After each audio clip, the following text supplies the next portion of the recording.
Hello everyone, welcome back to another episode of Teach, Sleep, Repeat. My name is Dylan. And my name is Hayden. Welcome to Take Two. We're back. Take two. Dylan is so tired that we've already had to restart this episode because we got about 3 minutes in. Listen, there's been a lot going on. What did you say earlier? You've got baby brain, but you haven't even done the birthing. I've got baby brain, but I haven't even birthed a baby. That's what I said. Is it a thing? I think baby brain, just another term for pure exhaustion. Yeah. Not really thinking straight. You've had a few stories already. Yeah. Yeah, I look forward to this. We're diving straight in here because obviously if Hayden was to ask me how's my week, I'd be saying I don't know because I've been floating through it in a zombie state. He doesn't even know what day it is. You didn't the other day. No, I don't. I can't remember when it was, but you genuinely thought it was a different day. Yeah, I don't know. So that was quite funny. Don't know. Because what is day, Hayden, when you don't sleep? What are days? I don't know. I don't know either. Does your baby know what day and night is? No, it does not know what day and night is. In fact, if anything, prefers night. Oh, loves it. That's just the way it is, isn't it? I know. They get used to it. Thank you for joining us. We had a whole week off, so if you are watching this as the episodes come out, thanks for coming back.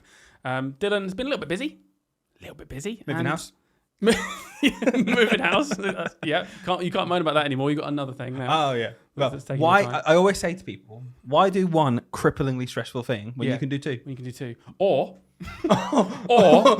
why do two crippling stressful things? When you things? could do three. Because OFSTED called this week for our school. And what were they doing a deep dive in? Was it our subject? Was it maths? It was our subject. It was maths. So that was good. That was crazy, by the way, when you messaged me. I know we're going to do a whole episode in the future, once the report's out and we can dive more into what a deep dive looks like and our experience with it. But on the whole, it was quite positive, I thought. Oh, really positive. I mean, just for context, we're recording this on Wednesday. We had OFSTED in today and yesterday. So we have literally just finished with them. But yeah, obviously Dylan's on paternity leave and we're maths leads together. And we were deep dived in maths. Yeah. So I text Dylan in the morning being like, we've had the call thinking, I can't believe you're off. We joked about it before. We literally said before I was on paternity leave, because I'm off for 2 weeks. And then in about a month, you'll be off for 2 weeks. And we were like, I bet they come during one of those 2 week periods. And they literally did immediately. I couldn't believe it when you told me. But the context for people, absolutely no pressure from school for me to do anything. No pressure whatsoever. Just him pulling at my heartstrings. Yeah. Oh, you've only got a 10-day-old. Why don't you come in? Yeah, honestly. That's it. Oh, sorry, you're not slept much. You come in and do it anyway. I was not like that. No, I'm joking. I came in for the maths talk for me. It was and for you. I didn't want to leave you in the lurch, but it was a good experience. I thought. Well, yeah, we're not going to go into much detail now. We'll find out how it all went and. We'll get the report and everything, and as you probably know, if you work at schools, it's all official. You have to be. But I had some careful. people saying to me, why are you in? I was like, no, I really understand that because if it was anyone else, I'd be saying the same thing. Yeah. And if I'm just, it wasn't leading a subject, I absolutely would not have come in. No. And I think even if it was just me doing something, I kind of would have been like, no, sorry. Tough. Yeah. But I deep dive something else. I didn't want to leave you in the lurch, knowing that the night before you were doing all this stuff, and the fact that we've worked on it so much together. I was like, for 3 hours, baby was fine. Was with mum and gran at home, no problem. And realistically, but paternity leave, like we said last week, is so short anyway. It's only going to be a week till you have to start getting used to coming in anyway. So it's a bit of practice. Classic, what we talked about before about our SLT being really supportive and stuff. Yeah, didn't ask me to come in at all. Very grateful that I did, and giving me 2 full days back. Yeah, so you're not even losing the time. I'm not losing anything at all. Yeah. So I was glad to come in, but this episode's all about me, apparently, you told me. Yeah, I think the title, it might change by the time we put this out, but the title's going to be, Dylan's Now a Parent. Whoa! Yeah. So, I'm just going to dive into your experiences, really, because I've not spoken to you lots in the last couple of weeks. We've had bits and bobs. And you said to me the other day that you have multiple times gone to message me and then not. Yeah, and I was like, could have done with that. I was trying for once, and I still messaged him loads. I look back, and I've still messaged you loads. But particularly with work, to be fair. Obviously, me and Dylan, as you probably know from other episodes, we have a business together as well. And I really, really, really wanted, as his business partner, to just not bombard him with anything business related for just at least 2 weeks. Like I can deal with it. So it's been hard. It's been hard. yeah. And I realised after 2 weeks, I didn't want to message him once about it anyway because I never do. Wait a minute, nothing changed. What's going to happen when you go on paternity leave? and everyone's got your number. It goes for you. It was hard though, genuinely, because I did when I'm thinking, I appreciate just it. leave him alone. Like, because instead, all I got from you were random TikToks. Yeah, it was all just random. It was TikToks the odd meme to make sure you're alive. But yeah, it's been like, jokes aside, it's such a being a parent, right? It's such a strange thing. I wouldn't know. You wouldn't know. Listen, do you know that condescending person who always says you wouldn't you until you've got your own, you wouldn't know. Yeah, I'm that person. You wouldn't know. Until you've got you wouldn't know. Anyway, it's so strange because like I love him. Yeah. Like it's so immediately he's done nothing and I love him. So well, he like moves his lip and I'm like, oh, I love him again. That's why the business. He's done nothing, but I love him. I don't know what it is. It must be a price thing, okay? But yeah, he's done nothing, and I love him, and I'm like, oh, I want to just squeeze you, and he can fart, and I'm like, oh, go on, son, like fart, I love it. And when you're like, when you're burping him, and he burps, it's like, get in there. Did you have this same energy earlier when you were going to come round to record the podcast? But it was late because you said, oh, he's just projectile vomited everywhere. I'll be another 10. Get it up, son. Don't keep that down. Get it up, because I'm leaving. Mummy, right, bye. No, but again, jokes aside, it's unbelievable. But people might not like what I'm about to say, right? Because it's the best thing I've ever done, and I would never ever change it, and it's unreal. But it's objectively the worst thing that's ever happened to me. Please explain that, because that sounds horrible out of context. Right. Imagine for a second that instead of a newborn baby, a bundle of joy that you love with all your heart, which I love my son so much, and it's just the best thing that's ever happened, right? Mm-hmm. Replace that with like an inanimate object. Okay. Yeah. Which is just a blob. Yeah. Right. Which you can't drop. You've got to really look after and watch carefully. Right. Yeah. When it breathes, it sounds like a tractor, and you're thinking, was that okay? Okay, I can't sleep because he's either awake and keeping me up, or I think he's choking on something. And then when he's quiet, I'm like, why is he quiet? And I'm staring at his belly. It's like moving and really slowly up and down. But yeah, imagine it's just this blob, right? Yeah. You've got to really carefully handle it. It cries when it's not being handled, right? It wakes you up every 3 hours. And for those 3 hours, you've got to carry this weight in your arm and feed it. Yeah. Right? If it was just an inanimate object, I would be going on about how my life is awful. Yeah. So it's this really weird paradox. And I get it when people say, because it was really annoying, and I think you're still in that same boat, when you're pregnant and you're waiting for your child to come, when people are like, oh, just you wait. Yeah. Oh, did we ever mention that on here? It's frustrating. We did. But like, now I've done it. I get what they mean. Yeah. But I would always preface it with, but it's not. It's not an animate object. Like you can say, yeah, okay, yeah, you are up all night. Yeah, it is horribly stressful. Yeah, suddenly you're not the most important thing in the world. Yeah. I just care about him. And it's amazing. Yeah. Like, I can't get what you're saying, because it's like, what you're saying is, if you had no emotions, and from a really objective point of view, if you looked at, if it was just a thing, you get two options of life. One of them you get loads of free time, and the other one you don't, and you have to look after this thing. Right? Yeah. You'd be like, well, that one. Yeah. You know, but the here's what you get out of it: you get to grow your own human, who is you. Listen, I had one of those little packs when I was like 10. Like I put it in my bath. You are meant to put them in a sea monkey, aren't you? Just like sprinkle those powders. Yeah, you do. And do you remember the little grow your own humans? And as a kid, I'd be like, this is going to be sick. You put it in water, and it would go up to like 120% the size that it was. And it was like, is that it? That's what's happened to him. By the way. Give him a bath. Whoop. Yeah. He just grew. But yeah, I mean, like the point being, oh my God, it's tough. It is so tough.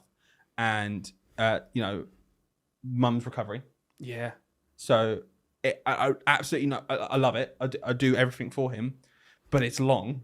Like when you're the only one who can carry and move him. Yeah. You're the only one who can change him. You're the only one who can do anything in the house. Yeah. I've had a lot of support, thankfully, from family and stuff.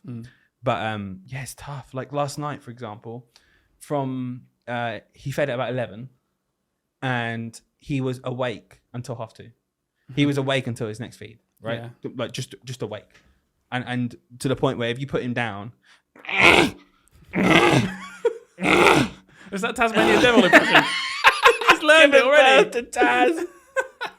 But they just make these sounds like it's like a warthog, and you're like, "Are you okay?" And you pick him up, and it stops. Is that normal? Oh, it stops when you pick him up. Oh, okay. So I think what he's learned is if he just makes these horrendous sounds, he gets picked up. Yeah. Well, no. Although we learned, didn't we, on our course? We learned that babies don't have the ability to manipulate. Yeah, but until, he is.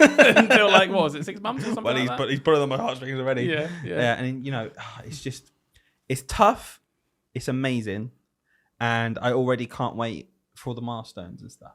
And when he starts talking, gets his first job, and he leaves home. I can't wait. Oh man! But yeah, how are you feeling? We'll have to look forward to. Yeah, because obviously you're due in about a month. Yeah, and I think it'll be sooner. Yeah, you were saying earlier. I have a feeling it's going to be about 2 weeks. Wow, that's crazy. I don't know why. I just look at Lauren and she's just ready. I'm just like, oh man, she's so ready. Are you excited? Yeah. How do you feel? So, is us having our baby has that like put kind me of off? Yeah. Yeah. It's weird because every time I talk to him, he's in this delirious state, and he just chats. We've got to talk about that. We'll come back to this delirium story. We've got to talk about that. Oh, do it now, because we'll forget. Go on. This episode is going to make no sense. I'm sorry if we're just going to just be all over the place. I've had OFSTED, so my brain's frazzled. His brain's been frazzled for 2 weeks. I managed to go around and talk to OFSTED man. OFSTED man. It's like a superhero. We're doing it. We're on our third layer of story that we've not finished. Let's go back. Let's go back to the second layer. Delirium. Sorry, very quickly though. I just called him OFSTED man. like it's a DC villain or something. OFSTED man. He was wearing a cape, wasn't he? That was weird. He did fly around the room. It was very odd. Anyway, where were we? Delirium. Right, go on. Context. I am a delirious sleeper. Yeah. Like I have a huge history of hallucinations while I sleep. Very, very common for me to wake up in the night and think there's a person stood in the room and really believe that he's there to like murder me. Or there's like a massive spider along the floor. Yeah. And, it takes like 10 seconds to snap out of it. My favorite one's the mouse. The mouse? When you had like the mouse gone on tight ropes. But I think that's so real. Yeah. Like, and then what's always really, really embarrassing, right, is I've woken Lauren up, right? So she ignores different me. Lauren. Yeah, she ignores me. She just ignores me, and I'm like, I get really annoyed at her. I'm like, Lauren, there's a rat in the room, and he's on a unicycle. Look at him. She just ignores me, obviously. And there's this moment of realization, always, where I'm like stood up, like my heart's racing. I'm like ready to do something. And I slowly realized that was just a dressing gown and not a person with an act. Yeah. Oh, your brain starts to recognize it's not a face. That's just. Oh yeah, that's just a door. So what's happened? Go on. So what's happened recently in your sleep deprived state? Having had I don't have a mention. Having had a child and moved house. Yeah, and OFSTED. I think I worked out for the first 4 days of his life, little Rory. For the first 4 days of his life, I slept for about 10 hours, right? And in total. In total. And before that, I'd had 2 nights slept on that bloody blue couch thing. Yeah, in the hospital. So when I got home with the baby, I hadn't been vertical in about 72 hours, right? I'd been sat up like this, trying to go to sleep, like just like somehow trying to lie down, but like your back's up. Yeah. It's like your neck goes back. It's horrible. So yeah, I'd slept for about 10 hours in 4 days. And my brain then had decided clearly just to go into a mode where I was basically asleep awake, right? Essentially, where I was 60% asleep and 40% awake, but constantly. Yeah, because that's the only way my brain got. I've got to shut something down because otherwise we're going to go into like a breakdown in a minute. Yeah. So I was just zombie state, and Lauren would say things like, she would just watch me walk and be like, he's not okay. He's like nearly walking into a fridge, and just like she'd ask me like, oh, can you pass me a muslin, like to wipe his mouth, and I'd just give her phone, her mobile. There, use that, and I just like, but I was awake. Mad. So just in this weird zone, and it culminated. I think I dozed for like a 10-minute nap, And but we were like in the middle of doing something, like literally in the middle of changing him, and I was supposed to be like getting food or something, and I'd just fallen asleep. Right? I literally fallen asleep, and I woke up and I was like, Lauren, we don't have to do that anymore. And she's like, what? Lauren, I was getting annoyed straight away because I was like, what do you mean what? The thing that we're both thinking about, obviously. She didn't have a clue. In my head, it was clear as day. I was like, what do you mean what? We don't have to do it anymore. We don't have to build the house when we pick him up. We don't have to build the house anymore. No. She's like, what do you mean? I was like, what do you mean? The matchsticks, the straight lines, we don't need to build the house out of the straight line. We don't need to use them when we pick him up. It's okay now. And I was getting annoyed because in my head, I was thinking, do you know, like when you don't pull your pen off the paper and you can make like an envelope, sign, but it looks a bit like a house. Yeah. I was thinking of that made out of matchsticks in my head, and I was like so relieved that I didn't have to make it when I picked them up. Yeah, didn't mean anything, but I was fully awake, and it was one of those moments where I didn't snap out of it really. Yeah, I was like the whole time I was like really annoyed that she didn't understand. It does sound like that exact moment, and there is a moment when you're falling asleep, and if you do happen to wake yourself up again, you'll get a few seconds of still being in that moment where like you're sort of half in reality because you were thinking about something real, but then your brain started drifting into that dream mode, and the reality is just slowly transitioned into complete nonsense. It sounds like you were just in that state completely, but like you weren't snapping out of it. And only like hours later did she tell me about it, and I was like, oh yeah. I did say that, and it is nonsense. And we still don't have to. Yeah. It's fine. You put the matchsticks away. I went downstairs and there were like 10 matchstick houses. Yeah. We don't have to do it. What was it? It's like, why did you do that whole episode of The Simpsons where Homer writes all over the walls. That's you. You just go downstairs and there's matchsticks everywhere. What is it? No TV and no beer? Yeah, make Homer go crazy. Don't mind if I do. So yeah, I've been walking around like a zombie. Yeah. Yeah, it's great. It's mad.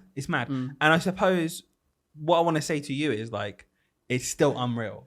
Yeah. It's still unreal. Like, how are you feeling? Because obviously you've got me, and I feel like sometimes, because I'm very transparent, it's like, yeah, the poo looks like tar and it's disgusting.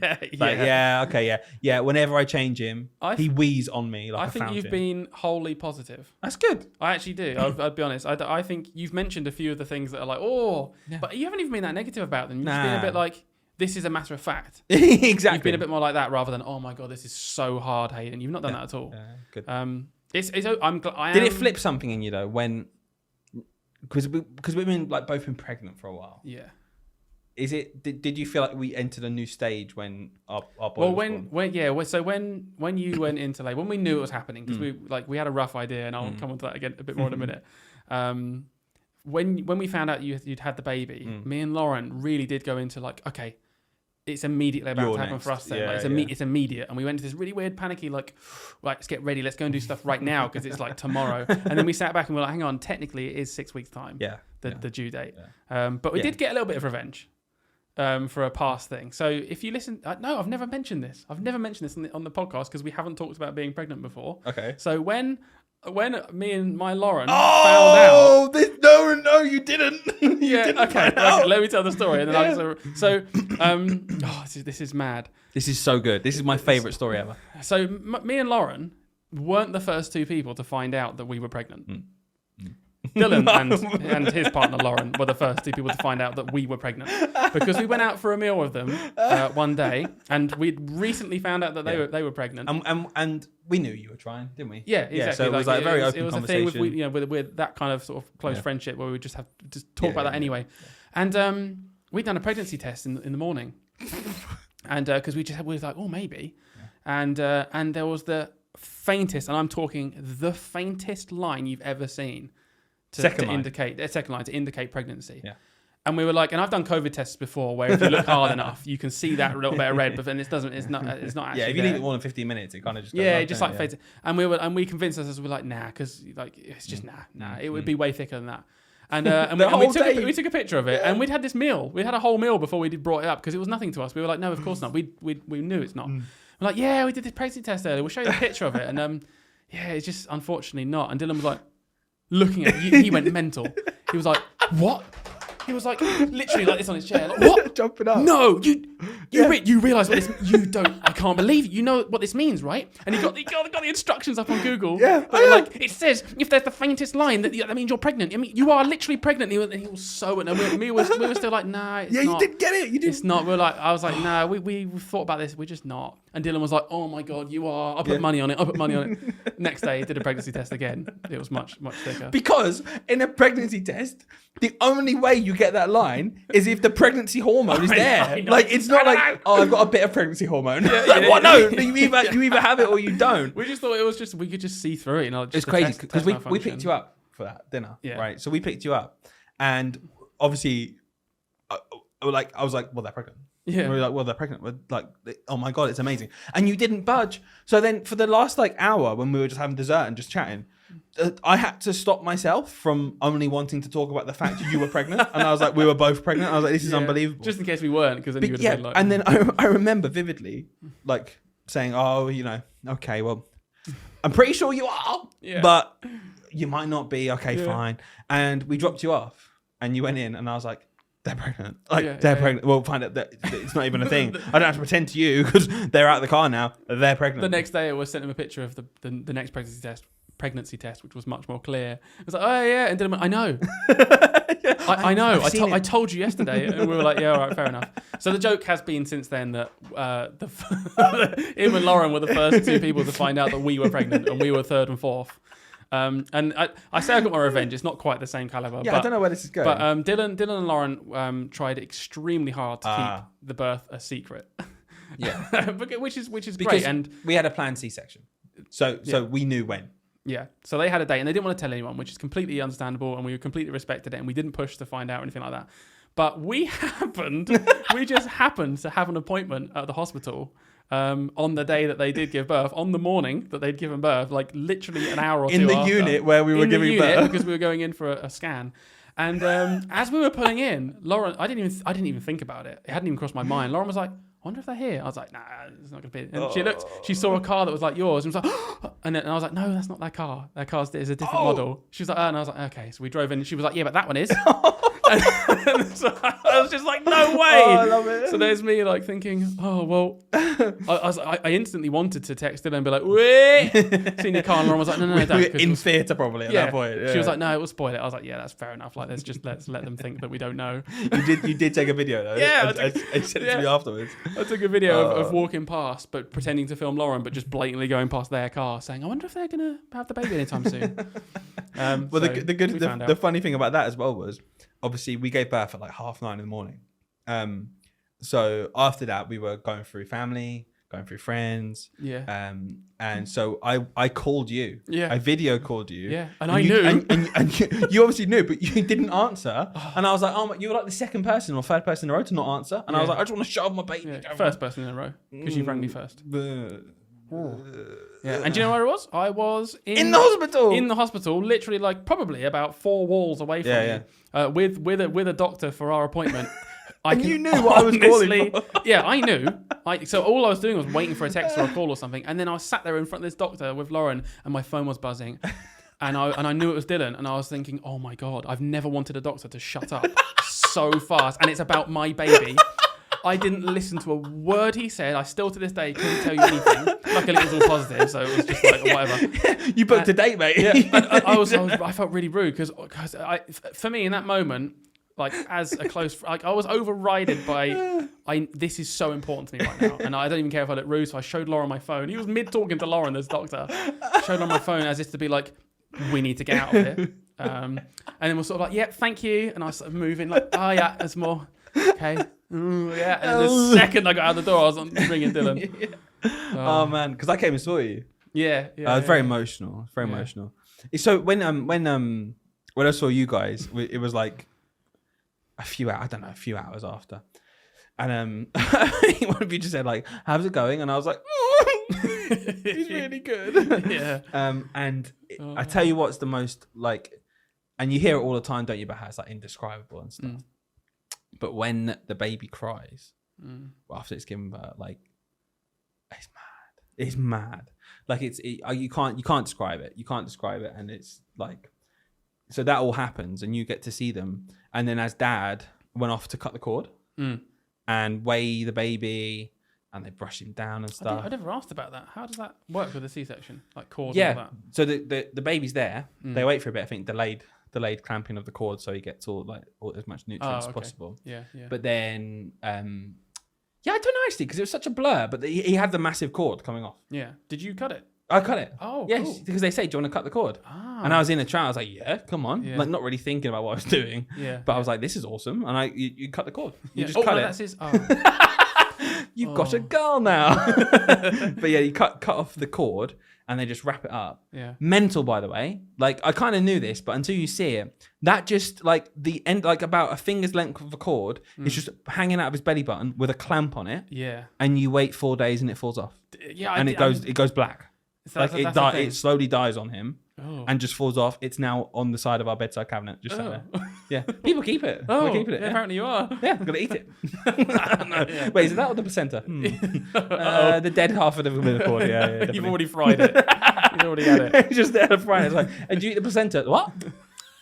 Like a toothpick. The placenta? Sorry, I thought it was the dead inch of a umbilical cord. Potato, you might say. I thought it was a dead inch of potato wedge. I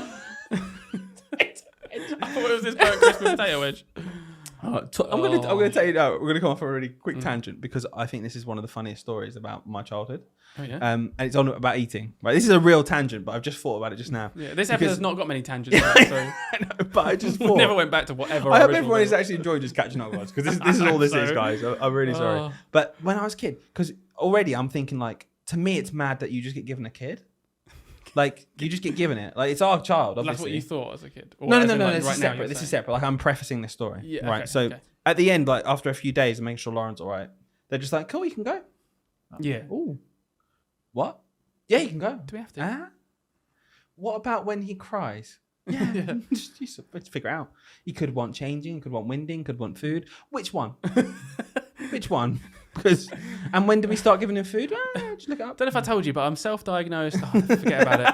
Just tell me which one. I'm like looking at him like, can you say if you're hungry? I'll feed you. Yeah. Don't just cry and look at me with that face. What is this facial emotion? That's crying. It's sad. Okay. Right. I can't wait for him to smile. Won't know. What does that mean? Are you happy or winded? Oh no, he wants feeding. No, he's just happy. But yeah, on food. So already you're thinking about like, so I said the other day, like, when do they eat food? And apparently it's like about 6 months they start going into solids. But then it's always like, it's weaning. So it's like over a bit of time. Mm-hmm. Like that's mad to me. Because it's like, okay, who's in charge of that? Do I just guess? Broccoli? Pop-Tart? Yeah. Like, what do you want? Not Pop-Tart, obviously. But like, do we just guess like how much he wants to eat as well? Like, is there I like following instructions, right? Daddy's favourite, a 12. Come on. No, but that's your umbilical cord when you were little. That's the first thing every little boy eats. But it's on food, right? Because I was thinking about food. I was like, when I was younger, I was really sorry. Rite of passage. You got to read your umbilical cord. Yeah. I was really fussy with food, right? Really fussy, and so my mum would just feed me. It became a choice of I either didn't eat or I ate potato waffles. I think I know where this is going. Looking back, and you're like, wasn't there something up with that child? Sorry, did he refuse to eat unless it was a McCain's potato waffle? Yeah. Okay. All right, bird's eye. For 5 years. Was there a spectrum we could have considered for this child? That's something called a diagnosis. So I'm very, very picky with food, and I obsessed over food, right? So I always go through obsession periods where I will eat nothing but cornflakes for like 2 weeks, right? Yeah. And then I'm bored of that now, and I'll eat nothing else for 2 weeks. But when I was younger, it was potato waffles, and I didn't eat anything else, right? Oh, God. Until one fateful day when we were at a shoe shop, and we were walking around. You were at a shoe? No! Bit worse than that. No.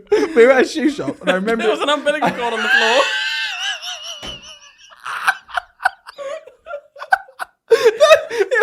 It was mine. It was still attached. It hadn't fallen off. At 5 years old. 5 years. It's just disgusting. It flies on it. Oh, looks like a bird's eye waffle to me. Anyway, we were in a shoe shop. shop. When my mum was there, my sister and my mum's friend. I think I'm her kid, maybe. But I didn't eat anything. I went off walking, right? Yeah. On the floor was one of those silica gel pouches. Those things. That's so Don't say you ate it. do not eat. I ate it. I wouldn't eat anything apart from a white bag that says "Do not eat." I was like, "Oh, what I've done." I ate.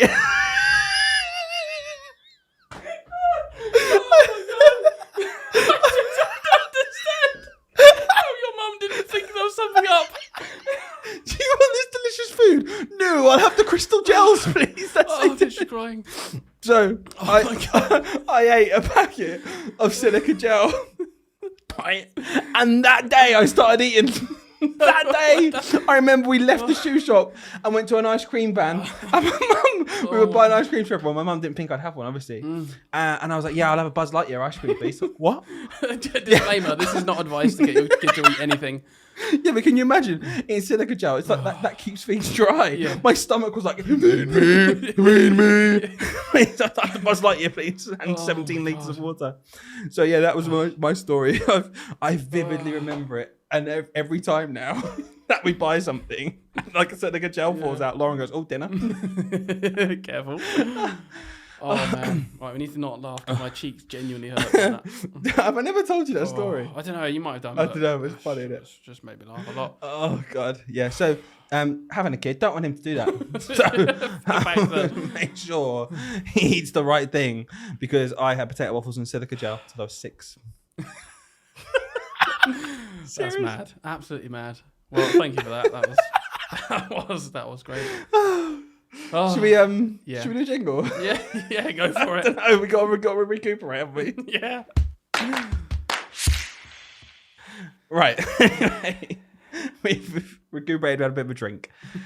But yeah, carrying on with baby stuff. Like, anyone listening who has become a parent at some point, I guess we can talk more about how teaching is affected very soon when we go back to work. Like, so that'll be something we do. That one.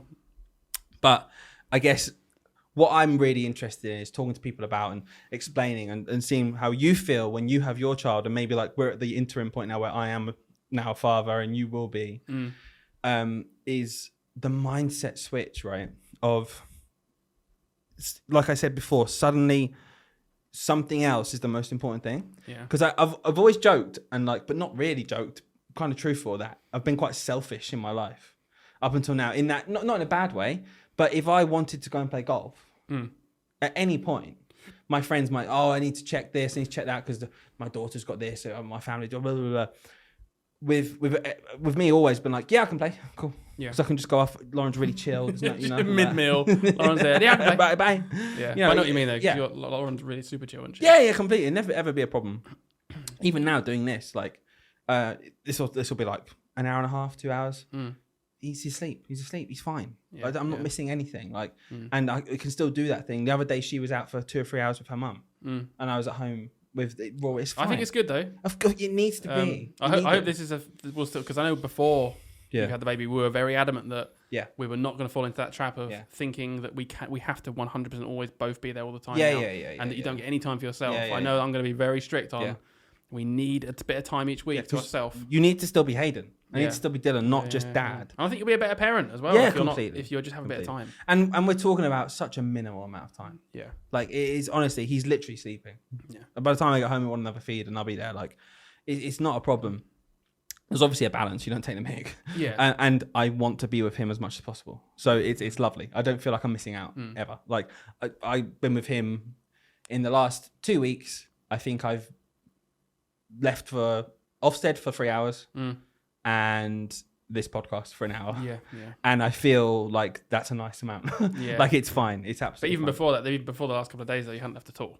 Yeah. So it's actually taken you 2 weeks to even get to the point where you started doing that. Exactly. And I think that's understandable. I think I'll be exactly the same. I imagine I'll be obsessed. Basically leading by what we think rather than what we think we should think. Yeah. Oh, what's society's expectations and stuff. So now what works for us? Yeah.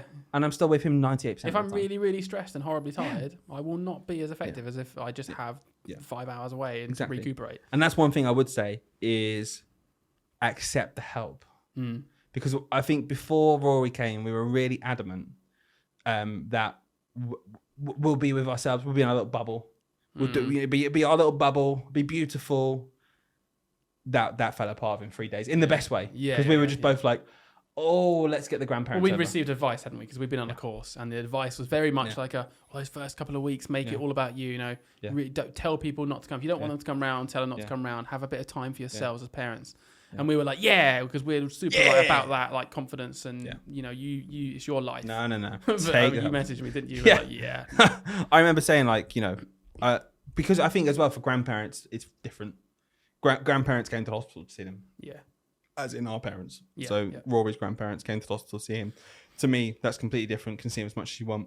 But like almost everyone else, I can't wait to show him off. Like I love it, right? Yeah. But there has to be priority of like, okay, but right now we actually just need help. Can you take this load off our mind by doing washing? Can you like, so we can just focus on his feeding pattern and changing him and just getting over our sleep. That's readjusting. Just take the help, man. Like have a plan what you want to do, but be reactive to what you need. How long can you milk the washing for? I know. Oh, yeah. He's just gone to university. Yeah. Do you want to stop doing the washing now? Yeah. No, we've done some washing today. And so it's not, it's just that thing I will say is that we got advice from when someone comes round, get them to either bring something or do something. Yeah, that was a good, that's good. Good advice. And you can be blunt with a baby and be like, nah, you only come around. Crying? Just, not the baby. All right, got you. Like half an hour because because we're knackered. We're just really tired. Yeah. But again, going back to my original point, because we're delusional here, your brain switches like become anxious, like about just his existence, like the breathing thing I talked about. It's a real thing where you're just like, oh, I don't know what's normal because I've never been taught it. Like he's coughing up a bit of phlegm, which is normal, a mucus, because he's clearing his lungs still. He's a C-section baby. Yeah. He's got a bit left in his lungs. Like that, but that's normal for him. He's okay. But it sounds horrendous. Yeah. Like it sounds like a pig being punched in the head. Which sounds like Tasmanian devil. So go back and watch that if you want. Pig being punched in the head. But Lauren and I don't know what you're going to do. Exactly. You all know you can all imagine what a pig being punched in the head sounds like. That's what it sounds like. Okay. But yeah, what are you going to do? This leads in again with us being teachers and a bit of anxiety, I guess, and a bit of just wariness. We're not going to post him online. Yeah, I remember you saying that. Yeah, like I'm very adamant to, and I think I see influencers sometimes almost monetize their baby day one, and it makes me feel sick. Yeah. There is a middle ground, and I don't think it's bad to put your baby on social media. Yeah. Lots of my friends do, and I love seeing pictures of them. It's beautiful. They put them in locked accounts, maybe. There's privacy settings you can do and stuff. Yeah. But I think, do you think it's because we're teachers, or maybe you have a different mindset to me? I've got a really different opinions to you. Yeah. And I don't know if Lauren does, and it'll be a discussion because as parents, it will be it's a whatever choice. Yeah. But I really don't care, and I can't. I don't. Maybe you can change my mind. I don't even know why you would care. Because this is going to sound ridiculous, but it's consent, right? Like that, he can't consent, right? He could grow up and be 8, right? Yeah. And be annoyed that there's hundreds of pictures of him online. Yeah, but is he going to be? Don't know. Is anyone ever? Yeah, probably. I don't know. I don't reckon there are. Don't know. Maybe not. Yeah. But like, I'm just saying, like, I can show everyone I want to show him without putting on social media for anyone to see. Yeah, sure. So I still send pictures of him. I send pictures of him to you. Yeah. Send pictures of him to my friends. Because some people are the next level. They won't do that either. No, that's fine because I trust people still. Yeah. But what I just don't want. I don't feel like. Personally, I want to plaster his face on social media. Yeah, fair. No, that's fair enough. It's your. Yeah, I get it. I don't. Not really even care. in like. I'm not even like highly anxious about my mind doesn't go to the worst avenues of like the kind of people online and stuff. And I get that. It's that's literally normally the argument, isn't it? It's not even that because any like creepy people to look at. There are pictures. horrible people everywhere. Do you know what I mean? Yeah. I don't worry about that at all. I'm just, especially at baby stage as well, like newborns. They do look like pigs that have been punched in the back of the head. Like that don't sound like a lot about pigs that are punched in the back of the head. Yeah, but like I don't really care. Like I'd happily, for example, put a picture on Facebook at like let's say your stage right now of like. Us as a little family. I'd put that on Facebook and I'd make it my profile picture and that wouldn't bother me whatsoever. Like I just don't care. There are moments and there are pictures I see where my heart like loses itself and I want to show everyone in the world. Exactly. And I think that's fine. But I tell you what, though, the idea of so I'm having a little girl, and the idea of her being like 5, 6 years old, so like a proper little girl now. I think I'd feel a little bit more like, oh, I don't really want to post that online now, because I think that's when it does fall into the territory for me, at least, of worry. There are creepy people out there, and like newborns is very different to me, but like a little girl, like when I'm trying to show how cute she is online, do I really need to post that to everyone? But do you think that being a teacher molds that a bit? Because I do. I guess so. Because you deliver e-safety all the time. It's hugely important, and we drill it into the kids. Probably 10 times more than what we need to, but that's good. Yeah. But I think doing that, I'm just like, cool. There is, to me, there's just no need. It's a really good point, actually, because it is kind of hypocritical that I'd say to a 7-year-old about the importance of them not posting themselves publicly online because it puts them at danger. And then for me to then, as their parent, go and put a picture of them online on what I think is my trusted social media, but it's of them, so it's not even of me. Exactly. I guess is kind of hypocritical. So I probably would think differently, but I think it's not at the baby stage. I think I'll be itching to get a picture of me and my baby. Well, I think I posted a picture of his foot. Yeah, I saw like little things like that. Where I don't know, it's consent, I think, and I'm just weird like that, and I don't think there's anything wrong with people who do that. I just personally, I think both of us are a bit like, we don't have to do that. No, and if you don't feel the need to, then there's no point doing it. Yeah. If you want likes on social media, Hayden, for your baby, look, I want to monetize my baby. Okay? But I would say one thing, and I told Lauren I was going to say this because it was really funny. It was really funny, and I was like, okay, all right, love, you've gone too far there, all right? Because it's this idea of like what we can post online. Okay, can you start it? Because I know Lauren very well, and I want to try and guess. Like, she knows this is going in. This is just really funny. Go on. So we had a really cute hand and footprint ink thing. Yeah. Okay. Yeah. And so we put his hand down, we put his foot down, and in the middle will be a picture of him. Yeah. Okay. I've already made up a story in my head, by the way. And okay, I'm gonna say one more thing. She said to me, you can finish the story. She said to me, "Oh, I was gonna post his footprint online, but is it some sort of identity thing?" Lauren. She said, "See, this is her exact words." I told her this is going on. She laughed. Her exact words were, because isn't that like all of his DNA or something? DNA. Lauren, we're not posting his face, love. You put his foot outline on social media. His real foot. What about his real foot that I posted? Yeah, that's not a footprint though. To be fair, if I had a picture of a finger or a fingerprint, it's the fingerprint that I'm taking to steal the identity. I think she's onto something here. Yeah, the police don't take pictures of your hands. Yeah, they take a fingerprint. Oh. It just grabbed me. I was like, okay, that's too far. But yeah, that's our mindset, I think, of just be cautious. Just not gonna do it. But yeah, the amount of pictures we take on the camera. Yeah. And then it's weird again. Take as many photos as possible. Take videos. He is gorgeous. We spoke to Sophie. I'll put it on Instagram. Yeah. We spoke to. I'm joking. Remember Sophie Bart that came on the podcast? Yeah. She messaged the other day. Very excited. She's a new mum. Just gone back to work. We talked about, again, there's a whole list of people we want to get back on the podcast for the first time, but we want to get her back on as well. And she just messaged about, and her advice to me was, take loads of videos, because the little sounds they make, the little snorting pig sounds, at some point they stop doing it, and they just, it's lovely, but like he's already changed. He's changed so much. Well, even in the pictures you sent me. Yeah.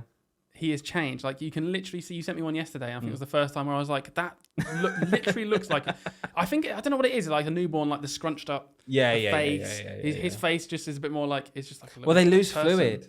He lost 10% of his birth weight. Yeah. Because he's just full of fluid when that's normal, isn't it? Very normal. They lose a bit of weight and then. Not that much. He lost quite a bit. Yeah. But it's normal to lose weight. But it's normal to lose weight. 7 to 10%, completely normal. Sure. Because when they're born, he's full of fluid. So they do look a bit chunky in the face. Then they lose it. He's got a bit more of his face now. But he's putting it back on again. Yeah. Just chubby cheeks, and he looks like him. That's cute. But yeah, beautiful. Anyway, baby stuff, eh? I know. Thanks for joining us for this part. So we have got some more to this episode. Yeah. But we just really wanted to catch up, really, about baby price. Should we go to our classic messing about? Have you got some stories? Oh yeah. Let's do some stories. I've got a story this week. So stories from the classroom is one of our segments. Yep. And this quick one.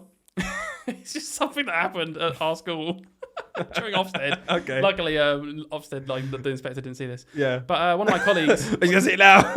No, it didn't matter. It would have been awkward in the moment, but it wouldn't have affected anything. It just would have been embarrassing. So one of my colleagues today, a child came in in the morning and put their bag down and stuff and went, And she was like, what?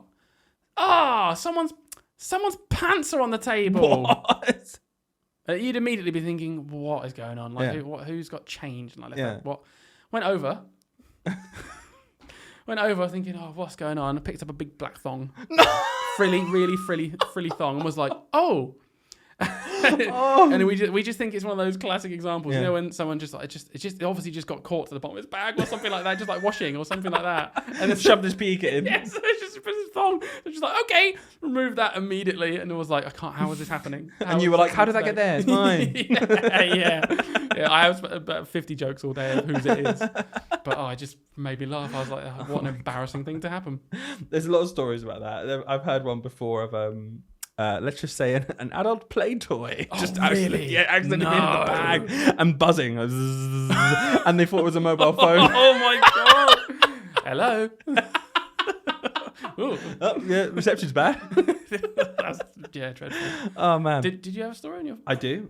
This story is on our Instagram and you can find us at Teach Sleep Repeat Podcast. I always get it wrong. Why do I still at Teach Sleep Repeat Podcast? Yeah. And on Threads, loving Threads at the minute. Loving Threads. I did a post the other day. I'm saying it. Go on. He got 97 likes at the start, and he sent it to me saying viral, gone viral, and now he loves Threads again. It went up to like 300. I got like hundreds. Okay, hundreds. Yeah. Anyway, before I get distracted, let's go to the actual viral. It was about school uniform. Okay, I'm actually going to talk about that after because it winds me up. So. Anyway, for now, because why not, when we've talked about 17 different things in one podcast, why not carry on? So, Teach, Sleep, Repeat podcast. Let's go to our messages. This is me, killing time until I get there. Okay, here we go. Context. I teach a greater depth Year 6 focus group, which is just 12 children. Last week, we were learning about BIDMAS, BODMAS for the old school, order operations for the older school. And just before we started the task, I thought I'd quickly put the children on the spot and ask them individually what each letter of the acronym stands for. BIDMAS. I was going through the room saying, what does B stand for and such like. I got to D. And I asked the child, what does D mean? What does the D mean? The child started sniggering, but held it together and just said division. Yeah. However, a slightly more confident child just said dick. No, in class. Yeah. Oh my god. What does the D mean? Well, you asked, miss. I'm gonna do it. You asked. I'm gonna do it anyway. Someone's already said division. I'm gonna do it anyway. Yeah, someone's already done the right answer and ruined your joke. Yeah. Dick, man. I can't imagine doing that if I was a kid at school. There's not a chance I would have shouted that. Not one bit. I was thinking about my alien that I was catching up my egg. You think about that and the silicon you're gonna eat later. Much for lunch today, sir. Sausage, beans, and eggs. Healthy snacks at break time. Oh, just silica gel counts as a healthy snack. Oh man, yeah, that cracked me up. Guys, send us. I did do a Q&A, by the way. I'll save those answers because I didn't look at them. I asked again. Listen, he's had a baby. I've moved house. And he's been through OFSTED. OFSTED's been here. Week. Just leave him alone. Louise. Leave him alone. He'll look at it later. I've not had a haircut in 10 months. What are you on about? You do look a bit like... Look at this. Yeah. Sorry, anyone who's listening. You've been spared. Yeah. When I saw you the other day, I did think... What did you think? He looks messy. Do you know what's good? Go on. Got a photo shoot in the morning. Tomorrow? Yeah, newborn. Oh, good. Hi, kid. Haircut first? Oh, it's baby mum and ogre. No, not haircut first. All the kids at school know you as that. So. Right. Anyway, there are stories. I've got one last section. Okay. We'll play the jingle and we'll come back for this last one. It's a little bit more serious. Okay, welcome back after that lovely long jingle. Classic jingle we haven't done in a while. What did you get done in that time? Did you do all your marking? What do we like? Anyway, this section is going to be called Wind Up Dylan. We've done something like this in the past. Couldn't remember what it was called. Couldn't be bothered to go find out what we called it. So, Wind Up Dylan. Ready for the jingle? Wind up Dylan, wind him up, make him mad, it doesn't take much. Wind up Dylan, tell him stories of people being massive Tories. Wow. Yeah. Would you actually make that up? On the spot. Yeah. On the spot. Yeah. On the spot. I was hoping to get in silica gel. Don't mind Tories. Don't mind them. But he's going to start with himself because he wants to share his viral post with you all. Viral. He's going to wind himself up. How many likes would you say viral on Threads? Probably like a couple of million. 300 million. 300 ones. So I said this winds me up. Want to know what you think, Hayden? I don't know if you've seen this or not. Of course I have. Okay. You've said it to me 5 times. Of course I've said it. What really made me laugh was one morning after, randomly, you sent it back to me and just spelled viral out one word. Viral. So I don't know who needs to hear this, but schools who use uniform policy to lock out cheap options and punish those who do not have the more expensive item that's only purchasable through certain retailers are an absolute disgrace. Schools need to be free at the point of delivery, and you are being gatekeepers against the poorest in a cost of living crisis. Sending a child into isolation because they have the wrong tag on their skirt or because it's a slightly different shade of green is just despicable. Thanks. Winds me up. Yeah. What do you feel about uniform? Because I don't mind. I think there's a debate to have about uniform or not. I think the fact we have uniforms is probably a good thing. Yeah, me too. Like, I'm not one of these people who think we should just get rid of uniform. I'm pro-uniform. I'm pro-uniform. Are you pro-Brexit? No. Okay, good. But yeah, it winds me up because I'm seeing it more and more where schools, for some reason, just decide to take on this unbelievably strict uniform policy. By the way, you can only buy it through this shop. Yeah. By the way, it's through us. By the way, we're going to profit off you. Yeah, what happened to just like plain green jumpers with like green dresses and grey trousers that you get? Go up to Florence and Fred. Yeah, go and get it for £4 from Tesco. Yeah. But now it's like, no, we need your 5-year-old needs a blazer and a tie. Unbelievable. Do they? Do you know what a tie is? Do they? Do you know what a tie? Do you know what a tie is? Like, just strip it back, because I think ties are mental. Anyway. Yeah, they are, aren't they? Like, completely mad. Mental. Do you know what a tie is? Do you know why ties exist? I don't know why they exist. No. It used to just keep your collar together. It was literally a tie to tie your shirt and keep your shirt and together. They just got longer and we've got collars now and buttons. Yeah. The tie is useless. It's just a fashion thing. Let's get rid of it. It's not even fashion. You look stupid.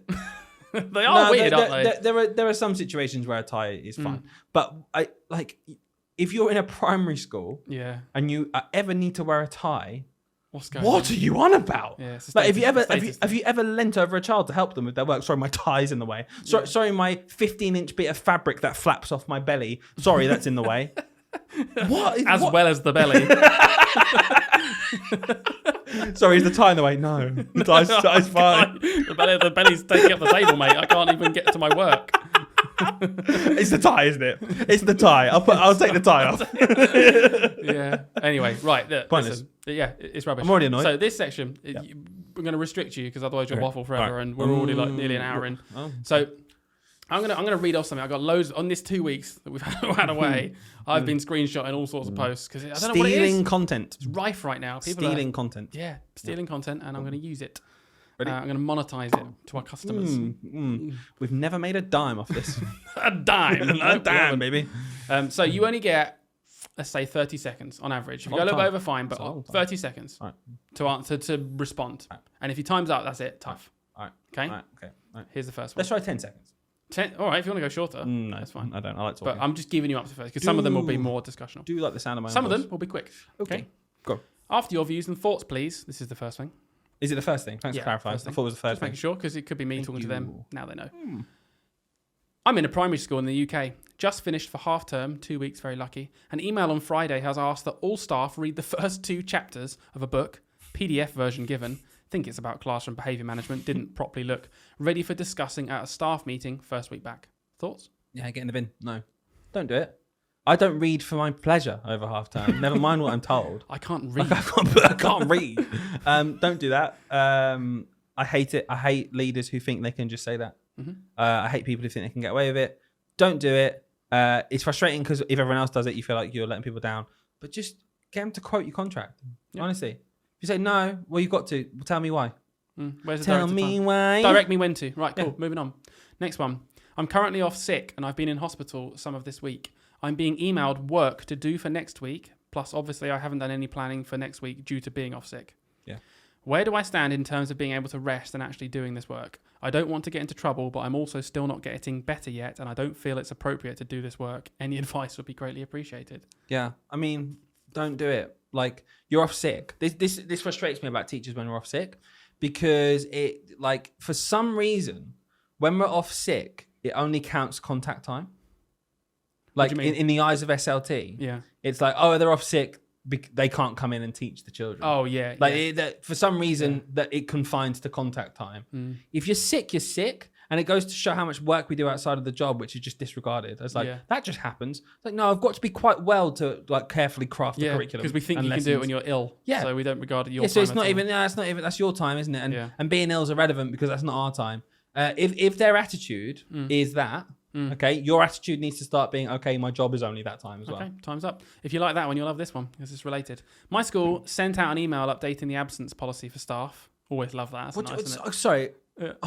Absence policy. What do you mean absence policy? I know. I get it because it's like you might, like line manager to tell or whatever. Okay. It might be a policy. All right. It's fair enough. You can't be absent. Yeah, that's the policy. They stated the following.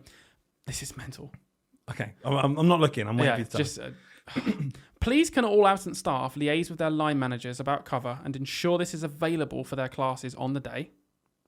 You must call in person from 6:45 to 7:30 a.m. How can you call not in person? Yeah, I know. Don't we get that? If you are not able to get through, please leave a message. Your leader will call you back to speak to you in person, it says again, and ask for the reason of your absence that day. You must be available for the call back until 7:30 a.m. The call in, I don't think it's bad. I'm going to try and be fair. Yeah, go on. I don't think it's bad to have a time slot where you call in sick. Mm-hmm. And I don't think it's bad that you explain why you're off. Yeah. I think that's fair enough. That's just common courtesy. And First bit though? We are professionals. Getting there. Okay. Getting there. So I think I'm going to give them fairness where it's due. You have to call in sick when you're sick and you have to say what's up. Had a heart attack. Oh, got to call in. Yeah, okay. If it's an emergency... Jeez, all right. Yeah. You got me, all right? If you can't call in, then don't. Yeah. I just hate that. I hate that you must... Like, it's like, well, of course we will if we can. Yeah. But that was a given, surely. Okay. It should. I think the policy should be, if appropriate, if you can, then call in to let us know. Yeah, you know? I read it as that. If it's not that, then that is mental. Well, I think it's not that from the bit above, which says, please can all absent staff liaise with their line manager about cover and ensure it's available for the classes. I think this links in with the crazy part of teaching, which is that you can't be sick from 2/3 of the job. Yeah. Like, it's like, okay, if you're sick, you're sick. So this is what annoyed me, right? It didn't annoy me, but I'm thinking about paternity.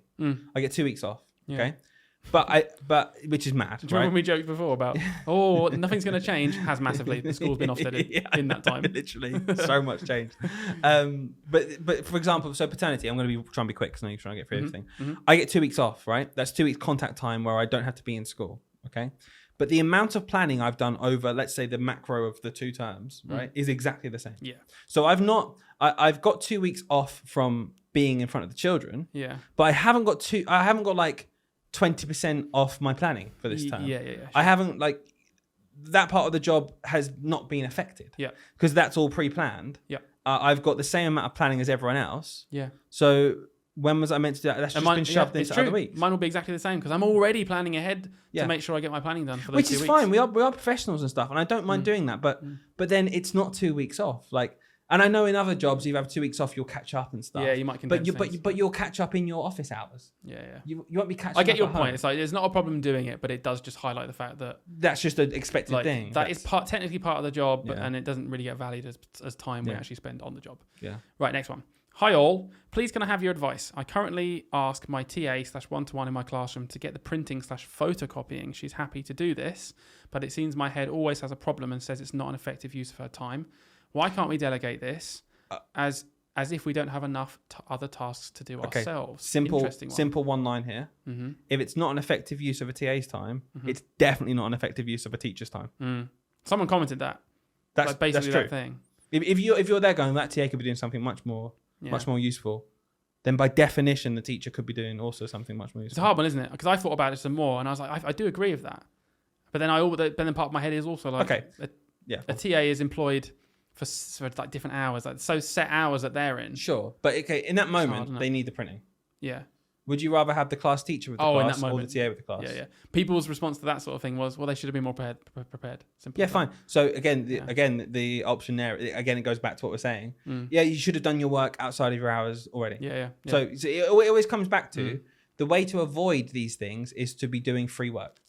So if anyone ever decides not to be doing the free work, then this is what happens. And also, emergencies do happen. I remember having this argument literally like a year ago with like you and some other people at staff, because we were thinking about reducing the amount of printers. We're trying to save on money like printing because it costs a lot. I just like arguing against you. And I was like, there was a printer near my classroom, and I was like, can we not get rid of that? Because I do. It's like, it is useful, especially with like, you've printed one too few worksheet, or you've ruined one or something. You need another one quickly. Learn to count. And the response was, just make sure you print the right amount. And since then, I'd say not many times, but maybe like a handful of times, there have been opportunities. There have been times where it has completely ruined my lesson because I literally can't. I just can't go and get that sheet. And then some kid has like had to just do something different or share, and it's ruined the way their work's been. I'm like, if that printer was there, I could have just grabbed that. So like in that situation, I get it. Yeah, sometimes you do just need your TA to just go and do something, and it shouldn't be shunned. And I think, you know, as a class, I like the idea of a classroom teacher, unless there are problems there, for whatever reason. Because again, rose-tinted classes, we always talk about teachers are always amazing. There are going to be some teachers who need support. Yeah. Right? Unless that's the case, trust your class teacher to have made that call that the TA can I agree. There's priorities in place. Obviously, the first priority is always supporting children's learning. But if the children need something to learn and it's from the printer, she's doing that. Yeah. Or you're, as a teacher, like you said, they just made the decision in that moment. Yeah. These kids are absolutely fine right now. They're doing some independent writing. Yeah. My TA is going to go and spend half an hour doing these tasks so I can enrich the next lesson. It's fine. Like, we need to just be okay with it. Completely. Last one. I'm currently going through a grievance process with the school I work at, and it's going to an employment tribunal. I've never had any experience. I've never known anyone that's gone through this. I see sometimes in these groups a lot of this stuff going on. I think it's quite rare. Yeah, and it's the last thing, in the process.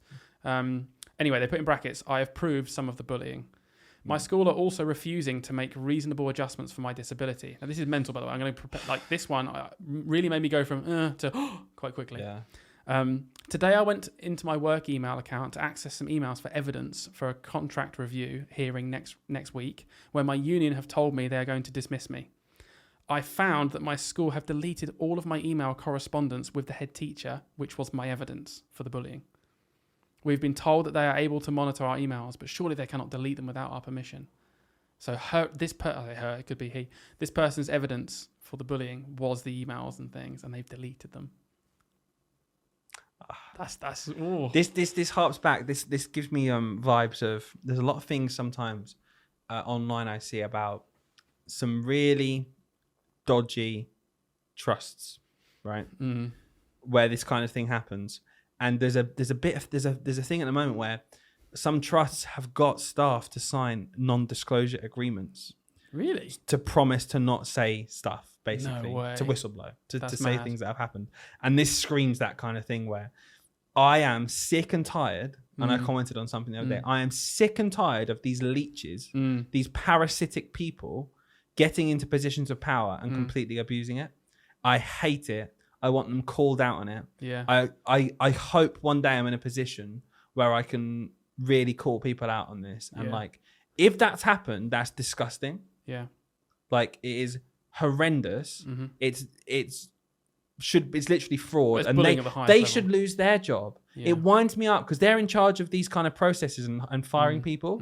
Who's in charge of them? Yeah. Who's monitoring their practice? Because that's worse than anything they've done. Yeah. It's disgusting. Well, there you go. Help us build a platform, guys, because we want to be able to call out people. This is part of the reason we're quite passionate. We're very passionate about people, well-being, and those people who don't want to rock the boat. Yeah, and I don't blame them. Just supporting them. You know, let us rock the boat. I got one last one, okay? And this, you're really good at like segueing into the next one without knowing, because it's about trusts. So just interesting. Trust, encouragement, reward, loyalty, satisfaction. All right, Brent. We've recently joined a new trust, and they want us to have fortnightly meetings to receive feedback from lesson drop-ins. Drop-ins are every day, usually every lesson, sometimes multiple times in a lesson. My personal record is 4. Okay. We are already at full capacity hour-wise and are all feeling stretched to the limit. Sounds very much like things we say. A colleague had their meeting the other day, and it took up half of one of their PPAs. I'm not prepared to do this. Yeah, that's unacceptable. As these are not in the directed time calendar, do we have to do them? She knows the answer. You know the answer. Yeah. And a lot of the times with these groups, they're fantastic, right? But I reckon 90% of the time, the people posting know the answer. Yeah. They just want 100 people to comment saying no. Yeah, so and what we have to do as a staff, and I say this all the time, you and your staff team, whoever wrote that, need to get together write a letter, all sign it and say, we're not doing it because of this. Yeah. Then say, Esther, you have to come back with a way that you can possibly justify this by eating up our time. Because just because you in SLT have got to find a way to fill up your calendar that's empty, because you're a big know-it-all who's suddenly out the classroom and needs to find something to look busy for, and tell Ofsted you're developing your staff, so I'm going to make all their time go away whilst they're still teaching. I'm sorry, that's nothing to do with me as a teacher. My time is taken up by teaching, pal. So if you want to waste my time with this crap, then do it in my time and take something else away, because I'm doing enough of it. Fine, come and do my half-hour meeting. Do it during my half-hour lesson that you're getting covered for me. Yeah. Because I'm not doing it. Yeah. So you need to get people around you who are supporting you, and go to the black and white things. Go to your contract. Go to directed time. Go to your union, and be matter of fact. Be matter of fact about it and say, this is why this is wrong. I'm willing to be proven wrong. Prove me wrong using the correct terminology. They did say, I've consulted our union rep, but they haven't fed anything back to us yet. I hear that a lot, by the way. I don't know if I'm just getting a bias, because obviously people are going to post that rather than the other one. But I do see a lot of people saying, in desperate need, union just are not responding to me at all. I reckon, though, genuinely, that this happened. Like, if Facebook is anything to go off, I reckon there are hundreds of accounts per day in which people are feeling like they're at rock bottom and they need support. And I reckon the unions just, like, honestly can't keep up. Well, again, a union rep is just a teacher who's decided to be a union rep. Oh yeah, that's true. So it depends. If it's a local one, it might take more time. That's true. Actually, that could just be someone in the school. If it's someone in the school who's just self-declared like the union it's rep, the trusted it's teacher. It's like Tesco having their own union. Yeah, you go to see their teacher, and I'm going to consult my union rep, and he just gets out a badge. Union rep. Yeah. Oh, what's that? So yeah. Anyway, I hope you enjoyed that section. It was let's make Dylan angry. Let's make Dylan really angry. He's not had any sleep in a week. Now he is angry. He's turning red. Let's finish this pod and go to bed. I'm not going to sleep. The jingle from one of our friends' podcasts. Is it? It's from Business Anchors. Yeah, they're Business Anchors. Let's give them a shout out. Why not? Yeah, Business Anchors. Dan Nolan, Lloyd Nolan. Really good podcast. Yeah, I love that. We love listening to it. It's funny. Get lots of good business advice from it. So check them out. He commented on one of our posts. The other day. Who did? Dan? Yeah, the one about Unearthed, because I posted the whole thing. Yeah. Such a good story. Yeah. So go check out their podcast. Look at us plugging other people. That's nice, isn't it? Yeah. We're nice. As if we've got a massive audience. Yeah. Go and watch him, Mum. Yeah. If you liked us, you might like Mr. P. He's got a little audience. Mr. P. Mr. P. We're going to see him next week. Yeah, well, I mean, I don't know if I am, but I don't know. We've got to take this whole time, I'm just going to say right now, Mr. P's gone on tour, obviously, and we were like, we had him on the podcast, we should go and see him. So yeah, my child is being born in the weeks before that, and Hayden was like, yeah, it's fine, we'll go. And I'm like, what? I mean, I would love to go, but I don't know if I can. He was like, yeah, I got 2 tickets. I was like, right. No, I didn't. But still, I was changing. I didn't say no. No, I know. I really want to go, and I think it's lovely. Yeah. But from my point of view, all you've done constantly is be like, yeah, we're going. It's true. You'll be all right. I don't know about that. Yeah, all right. We'll go. Because I'm already itching to go back and see him right now. It's been long enough. Yeah. But it's fine, because if not, Lauren said she'll come. So. Oh, I'll come then. Don't want to Right. Let's end it there. Thanks for joining us again. That was a weird one, wasn't it? Are we going to do it next week? Yeah. Carry on the weirdness. We'll have more stories. Maybe. Should we it's just going to turn into a parenting podcast? Yeah. I am deprived of sleep. That's it. Every week. See you guys. Bye, guys.